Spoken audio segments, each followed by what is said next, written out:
नमस्कार, बहुत स्वागत है आप सभी का एशिया न्यूज में। मैं हूं सिद्धांत त्रिपाठी। बात कर लेते हैं अमेरिकी उद्योगपति एलन मस्क की, जो अभी अपने ब्रेन चिप का ढिंडोरा पीट ही रहे थे कि चीन ने चमत्कार कर दिया। चीन की नियो ने एक ब्रेन चिप बनाई है जो कि अमेरिकी ब्रेन चिप से ज्यादा प्रभावी है, बल्कि सस्ती भी है, तो एक आम आदमी के बजट में आसानी से आ भी सकती है। चिकित्सा जगत के इस चमत्कार पर एक और जहां उम्मीद की किरण जागी है, तो इन जानकारों के माथे पर चिंता की लकीरें भी तैर रही हैं। आखिर क्या है इसकी खासियतें और खामियां, देखिए इस पर हमारी खास report. Brain computer interface technology को कॉमर्शियल बनाने की दौड़ में चीन ने दुनिया के सबसे अमीर कारोबारी एलन मस्क को झटका दिया है। चीन मस्क की जीसस लेवल टेक्नोलॉजी अपनाने वाली न्यूरालिंक से आगे निकल गया है। चीनी विशेषज्ञों ने सफल क्लिनिकल ट्रायल के बाद दुनिया की पहली कॉमर्शियली उपलब्ध ब्रेन चिप को मंजूरी दे दी है। एनईओ नाम का सिक्कों के आकार का इम्प्लांट कॉमर्शियल इस्तेमाल के लिए क्लिनिकल टेस्टिंग पास करने वाला पहला surgically implant brain computer interface BCI device बना है। फिलहाल 11 लोगों पर इसका टेस्ट चल रहा है।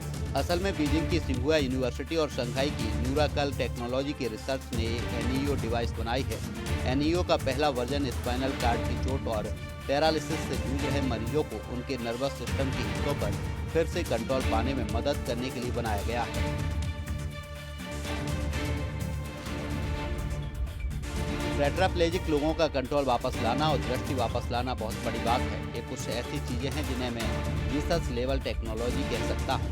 ये दुनिया में बड़ा बदलाव लाएंगे। आखिर क्यों मस्क की कंपनी को मंजूरी नहीं मिल रही है, आइए इसे भी समझने की कोशिश करते हैं। लोग टेक्नोलॉजी कंपनियां और इन्वेस्टर ब्रेन कंप्यूटर इंटरफेस को इंसानों के मशीनों के साथ बातचीत करने के तरीकों में बहुत बड़े बदलाव की शुरुआत के तौर पर देख रहे हैं। ये डेवलपमेंट ऐसे समय हुआ है जब मस्क की न्यूरालिंक अमेरिका में ह्यूमन ट्रायल कर रही है, लेकिन उसे अभी तक कॉमर्शियल इस्तेमाल के लिए रेगुलेटरी मंजूरी नहीं मिली है। ब्रेन कंप्यूटर इंटरफेस दिमाग से निकलने वाले सिग्नल को डिजिटल कमांड में बदलते हैं, जिनसे कंप्यूटर डिवाइस या प्रोस्थेटिक्स को कंट्रोल किया जा सकता है। मस्क ने बार बार इस टेक्नोलॉजी की जिंदगी बदलने की क्षमता पर बात की है। न्यूरालिंक ने कहा कि उसके इम्प्लांट से यूजर्स भविष्य में अपने विचारों का इस्तेमाल करके टाइप कर सकेंगे और डिवाइस चला सकेंगे। मैंने 20 साल में पहली बार अपना नाम लिखने की कोशिश की। मैं इस पर काम कर रही हूँ। ये जानना बहुत गर्व की बात है कि मेरा सफर न्यूरालिंक को इस टेक्नोलॉजी को बेहतर बनाने में मदद कर रहा है, जिससे एक दिन लाखों लोग अपने दिमाग से डिवाइस को कंट्रोल कर पाएंगे। चीन का एनईओ और मस्क का न्यूरालिंक दोनों में क्या अंतर है, आइए इसे भी समझने की कोशिश करते हैं। विशेषज्ञों का मानना है कि चीन की तेजी से बढ़ने का एक कारण एनईओ इम्प्लांट का डिजाइन है। न्यूरालिंक के N1 डिवाइस के इलेक्ट्रोड को दिमाग के सेरेब्रल कॉर्टेक्स में डालना पड़ता है, वहीं एनईओ को खोपड़ी और दिमाग के बीच फिट होने के लिए डिजाइन किया गया है। इसमें 8 सेंसर ड्यूरामीटर दिमाग की सुरक्षा करने वाली बाहरी झिल्ली के पास लगाए जाते हैं, जिससे इस प्रक्रिया में कम दखलंदाजी होती है। ये इम्प्लांट दिमाग के सिग्नल को पकड़कर पास के कंप्यूटर पर भेजता है, जहां उन्हें डिजिटल कमांड में बदला जाता है। चीन ने 36 मरीजों पर इस डिवाइस का टेस्ट किया है और अच्छे नतीजे मिले हैं। रिसर्च का मानना है कि कम इन्वेसिव, शरीर में कम छेड़छाड़ वाला तरीका ब्रेन इम्प्लांट से जुड़े पारंपरिक मेडिकल जोखिमों को कम करने में मदद कर सकता है। दोनों में क्या अंतर है, आइए इसे ग्राफिक्स के माध्यम से समझने की कोशिश करते हैं। चीन की एनईओ चिप न्यूरालिंक की तुलना में कम आक्रामक है। यह मस्तिष्क के ऊतकों को सीधे नहीं छेदती, बल्कि उसकी सुरक्षात्मक परत पर बैठती है। इससे ब्रेन डैमेज और आंतरिक ब्लीडिंग का खतरा बहुत कम हो जाता है, जो मरीज के लिए एक सुरक्षित शुरुआत है।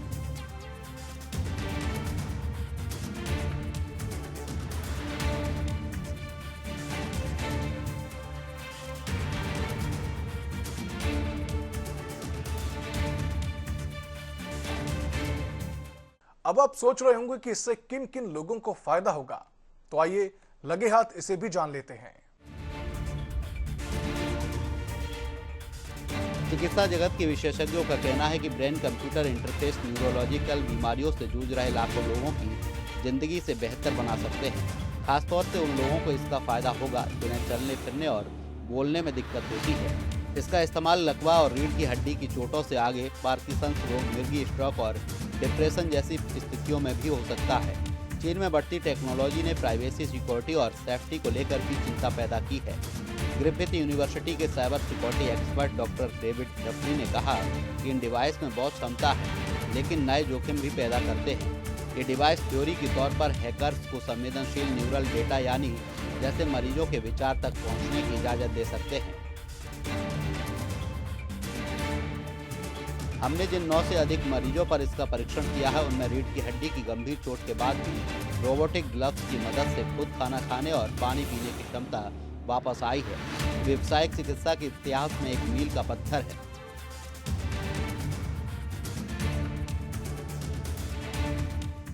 इससे होने वाले फायदे तो हमने आपको कायदे से समझा दिए। अब इससे नुकसान क्या क्या होगा, लगे हाथ इसे भी समझने की कोशिश करते हैं। असल में ये चिप किसी के भी सिर में एक मामूली सा ऑपरेशन करके लगाई जा सकती है। इसके बाद वो कंप्यूटर को बिना छुए ही कंट्रोल कर सकता है। लकवा का मरीज चल सकता है, जिसकी रीढ़ की हड्डी में चोट के कारण नसों ने काम करना बंद कर दिया है। वो भी आसानी से अपनी दैनिक दिनचर्या निपटा सकता है। जहाँ इतने सारे फायदे हैं तो वहीं कुछ नुकसान भी हैं। सामरिक और तकनीकी विशेषज्ञों का मानना है कि ब्रेन चिप जैसे उपकरण मरीजों के बेहद संवेदनशील न्यूरल डेटा यानी विचारों और मस्तिष्क की गतिविधियों को रिकॉर्ड करते हैं। राष्ट्रीय सुरक्षा चीन की कंपनियों पर वहां की कम्युनिस्ट सरकार का कड़ा नियंत्रण होता है। दिमाग की तकनीकें सिर्फ कंप्यूटर नहीं चला रही, वे अपने मस्तिष्क के न्यूरल डेटा को पढ़ रही हैं। यदि इन कंपनियों के डेटाबेस हैक होते हैं तो किसी भी मरीज की मानसिक निजता हमेशा के लिए खत्म हो जाएगी। इसके लिए कड़े अंतर्राष्ट्रीय नियमों की जरूरत है। तो क्या भारत भी इस ब्रेन चिप को खरीदना चाहेगा? आइए इसे भी समझने की कोशिश करते हैं। असल में इसके हैक होने की संभावना बहुत अधिक होगी, लिहाजा भारत कभी नहीं चाहेगा कि उसके नागरिकों या किसी भी व्यक्ति के मस्तिष्क का लाइव डेटा चीनी सर्वरों तक पहुंचे। भारत पहले ही सुरक्षा कारणों से टिकटॉक समेत सैकड़ों चीनी ऐप्स और 5G उपकरणों पर प्रतिबंध लगा चुका है। व्यावसायिक रूप से चीन इस तकनीक को वैश्विक बाजार में बेचकर एक ग्लोबल लीडर बनना चाहता है। चीन ने अपनी पंचवर्षीय योजना में PCI तकनीक को एक रणनीतिक भविष्य का उद्योग घोषित किया है। चीनी कंपनियां वित्तीय लाभ और वैश्विक दबदबा बनाने के लिए इसे एशिया, अफ्रीका या यूरोप के बाजारों में बेचने की कोशिश जरूर करेंगी, लेकिन भारत के साथ उनके मौजूदा तनावपूर्ण संबंधों को देखते हुए भारत को सीधे बेचना बेहद मुश्किल होगा। चीनी कंपनियों में निर्मित इन चिप्स का डेटा सीधे उनके सर्वर और राज्य के नियंत्रण में जा सकता है। ये चिकित्सा से इतर राष्ट्रीय सुरक्षा और बायो सिक्योरिटी का एक बड़ा मुद्दा है, जिस पर दुनिया के अन्य देशों को अत्यधिक सतर्क रहने की आवश्यकता है। व्यवसाय कोड में कंपनियों को जल्दबाजी नहीं करनी चाहिए। दिमागी सिग्नलों को डिकोड करने वाले एल्गोरिदम अगर हैक हो जाएं, तो मरीज के अंगों या व्हीलचेयर का नियंत्रण किसी बाहरी हैकर के हाथ में जा सकता है।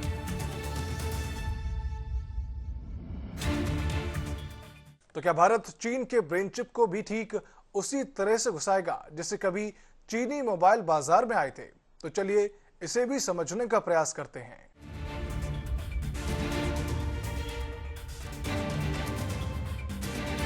असल में भारत ऐसी संवेदनशील तकनीकों के लिए चीन पर निर्भर रहने के बजाय आत्मनिर्भरता या पश्चिमी देशों के साथ सहयोग को प्राथमिकता देगा। भारत एलन मस्क की या अमेरिका की अन्य कंपनियों को मंजूरी दे सकता है, क्योंकि अमेरिका के साथ भारत के सामरिक हित मेल खाते हैं। इसके साथ ही भारत के प्रमुख संस्थान जैसे IIT और IISc खुद के स्वदेशी मेडिकल इम्प्लांट और AI संचालित स्वास्थ्य उपकरणों पर काम कर रहे हैं। इससे देश की सुरक्षा से जुड़ा बेहद अहम डाटा चीन जैसे चालबाज के हाथ आसानी से चला जाएगा। भारत रूस का Su-57 लड़ाकू विमान भी इसी वजह से नहीं खरीद रहा है, क्योंकि उसमें भी चीन का बना हुआ चिप लगा हुआ है, जो भारत की सुरक्षा के लिए जितना फायदेमंद होगा, उससे कई हजार गुना ज्यादा नुकसानदेह साबित होगा। लकवाग्रस्त मरीजों के लिए अपने विचारों से कंप्यूटर कर्सर या रोबोटिक हाथ को हिला पाना किसी चमत्कार से कम नहीं है।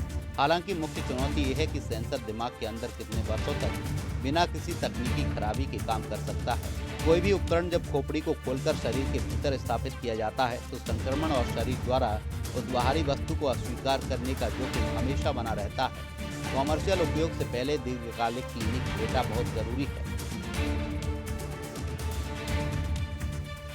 भारत भी इस तरह की ब्रेन कंप्यूटर इंटरफेस तकनीकी और चिप्स पर काम कर रहा है।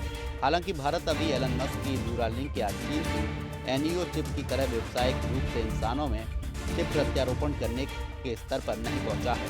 भारत का पूरा ध्यान वर्तमान में रिसर्च, स्वदेशी मेडिकल डिवाइसेस और नॉन इनोवेटिव बिना सर्जरी वाली तकनीकों पर केंद्रित है। भारत का बीसीआई इकोसिस्टम अभी शुरुआती लेकिन बेहद मजबूत दौर में है। देश के शीर्ष वैज्ञानिक संस्थान इस दिशा में अलग अलग मोर्चों पर काम कर रहे हैं। भारतीय विज्ञान संस्थान IISc बेंगलोर ने हाल ही में प्रतीक्षा ट्रस्ट के सहयोग से एक मून शॉट प्रोजेक्ट शुरू किया है। इसके तहत शोधकर्ता ऐसे ब्रेन को प्रोसेसर और माइक्रोचिप्स विकसित कर रहे हैं जो स्ट्रोक के बाद मरीजों के हाथ पैर की मूवमेंट को दोबारा ठीक कर सके। चीनी कंपनियों में निर्मित इन चिप्स का डेटा सीधे उनके सर्वर और राज्य के नियंत्रण में जा सकता है। ये चिकित्सा से इतर राष्ट्रीय सुरक्षा और बायो सिक्योरिटी का एक बड़ा मुद्दा है, जिस पर दुनिया के अन्य देशों को अत्यधिक सतर्क रहने की आवश्यकता है।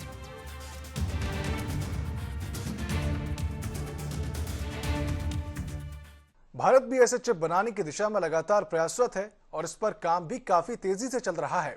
कहां कैसा चल रहा है चिप बनाने का काम, देखिए ये रिपोर्ट।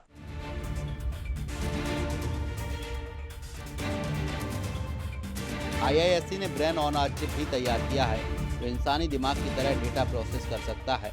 IIT कानपुर के शोधकर्ताओं ने एक ऐसी रोबोटिक आम हाथ का निर्माण किया है जिसे मस्तिष्क के संकेतों के जरिए नियंत्रित किया जा सकता है। यह पैरालिसिस और स्ट्रोक के मरीजों के लिए बेहद मददगार है। सीडेक ने विशेष आवश्यकता वाले बच्चों के लिए विवान BCI प्रणाली बनाई है। वहीं IIT खड़गपुर ने दिव्यांगों के लिए बना हाथ लगाए टेक्सचर एंट्री करने वाले सिस्टम पर काम किया है। भारत में पहला BCI क्लिनिकल प्रदर्शन IIT मद्रास और निमहंस बेंगलोर द्वारा मिलकर किया जा चुका है।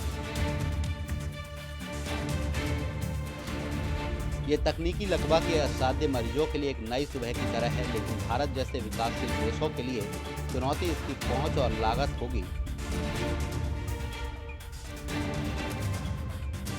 असल में ग्लोबल BCI मार्केट में भारत की हिस्सेदारी अभी लगभग 2.5% है। एलन मस्क की कंपनी चीन की सरकार ने इस क्षेत्र में अरबों डॉलर का निवेश किया है। भारत मुख्य रूप से नॉन इन्वेस्टिव तकनीकों पर काम कर रहा है, जिसमें सिर के ऊपर सेंसर लगाए जाते हैं। खोपड़ी को खोलकर अंदर से फिट करने वाली इन्वेस्टिव तकनीक के परीक्षण में भारत अभी अमेरिका और चीन से पीछे है। ये आम लोगों के इस्तेमाल के लिए कब तक तैयार होगा? इंसानी दिमाग से जुड़ी तकनीकों को कड़ी सुरक्षा मानकों, नैतिक मंजूरियों और लंबे क्लिनिकल ट्रायल से गुजरना पड़ता है। विशेषज्ञ के अनुसार भारत की स्वदेशी तकनीक की संभावित समय सीमा इस प्रकार हो सकती है। अगले 3 से 5 वर्ष 2029 से 31 भारत में बाहरी सेंसर, नॉन इनवेसिव BCI और AI संचालित रोबोटिक व्हीलचेयर हाथ चिकित्सा उपयोग के लिए अस्पतालों में अधिक सुलभ हो जाएंगे। अगले 7 से 10 वर्ष 2033 से 2036 तक भारत में स्वदेशी रूप से विकसित सर्जिकल ब्रेन चिप का मानव परीक्षण और व्यावसायिक उत्पादन संभव हो पाएगा, बशर्ते इस क्षेत्र में सरकारी फंडिंग और निजी निवेश तेजी से बढ़े।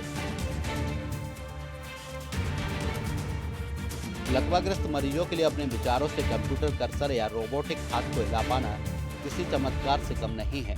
हालांकि मुख्य चुनौती यह है कि सेंसर दिमाग के अंदर कितने वर्षों तक बिना किसी तकनीकी खराबी के काम कर सकता है। कोई भी उपकरण जब खोपड़ी को खोलकर शरीर के भीतर स्थापित किया जाता है तो संक्रमण और शरीर द्वारा उस बाहरी वस्तु को अस्वीकार करने का जोखिम हमेशा बना रहता है। कॉमर्शियल उपयोग से पहले दीर्घकालिक क्लिनिक डेटा बहुत जरूरी है।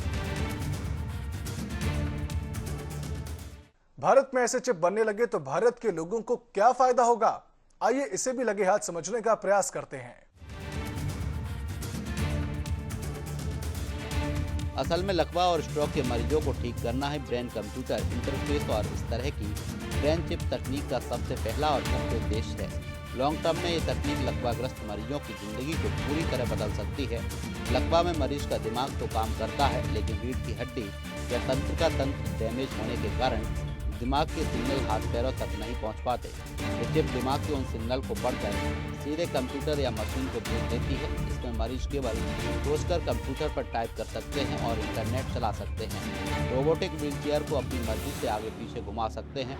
स्मार्ट होम अप्लायंसेस को ऑन ऑफ कर सकते हैं। तो वही IIT कानपुर और वैश्विक स्तर पर विकसित की जा रही तकनीक के जरिए मरीज के निष्क्रिय अंगों पर या रोबोटिक आर्म लगाई जाती है। जब मरीज हाथ उठाने के बारे में सोचता है तो चिप उस सिग्नल को पकड़कर रोबोटिक हाथ को मूव करती है, जिससे मरीज बिना किसी की मदद के पानी का गिलास उठाने या खाना खाने जैसे काम खुद कर सकता है।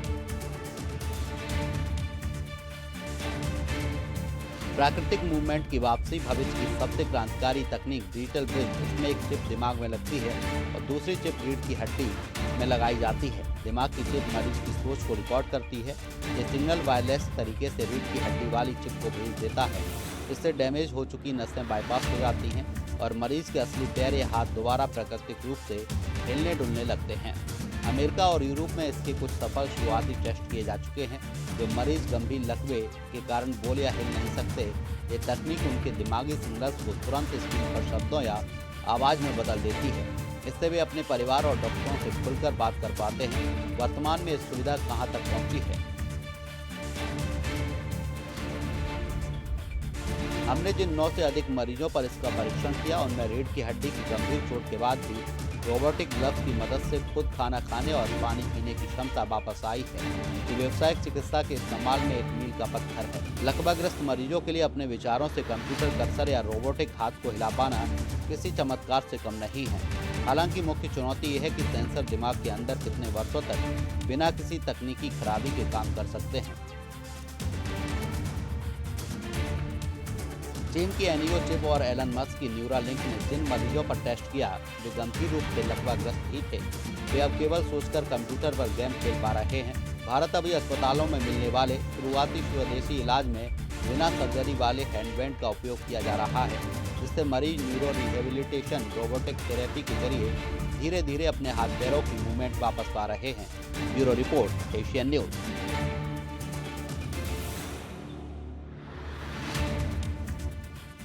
हमारी इस खास पेशकश में फिलहाल इतना ही। आप देखते रहिए एशियन न्यूज।